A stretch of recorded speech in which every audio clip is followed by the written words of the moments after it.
Okay, we have to actually, like we were saying, a very big day today at 10:30. We're going to get the verdict from the Supreme Court on the IBC. Now, one person who would be very disappointed at the way in which the bankruptcy process has gone on would be Aditya Mittal. He's president of ArcelorMittal. Shireen Bhan, my colleague, caught up with him at the sidelines of the World Economic Forum, and he spoke about the delays in the Essar Steel resolution process and more. Just listen in. Our focus is value maximization through a rule-based process. I think that's what we followed. The process of Essar Steel has taken a bit longer than we all anticipated. The IBC suggests 270 days for the whole process to be wrapped up. It's been about 540 days. But I think we're coming to a good conclusion. There was a judgment this morning as well at the appellate court requesting Ahmedabad court to hurry up. By the 31st of January? Yeah, exactly. So that's not too long ago. That's not too far away. But do you think that, this NCLT and NCLAT is the first installment? The real battle is going to play out in the Supreme Court. Are you prepared for that? So we've been to Supreme Court, right? We went to Supreme Court back in September. Yeah. The Supreme Court passed a judgment. And we complied with the judgment. And as a result, the COC took a decision and the process has moved on. I think the Supreme Court heard the case. They went through it in a lot of detail. So the Supreme Court is very aware of what this process is about. So going back to Supreme Court, I think the judgment will be repeated. So for us, it's not a matter of concern.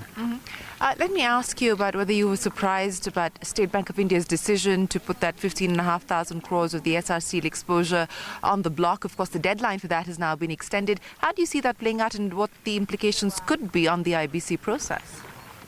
I think that's another demonstration why the process needs to come to a logical conclusion and a speedy conclusion, right? The state banks are losing 17 crores a day. Okay, that's a lot of money. That's a lot of money for India. They can utilize those funds, redeploy it to enhance liquidity in the country, redeploy it, give loans, and boost growth. Yet instead, because of all of these actions and delay tactics, they're requesting bids at an 18% discount to our offer, right? 18% discount. That's a lot of money that's being put on the table. And that's why it's very important that the court processes and the rule-based IBC is implemented, because otherwise, in the big picture, the country is losing a lot of value.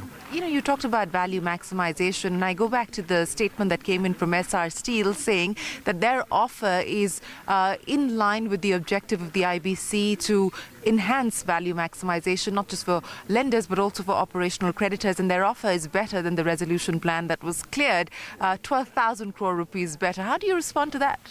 So that's very interesting because when you read the media reports, the first offer that they made was 20,000 crores, right?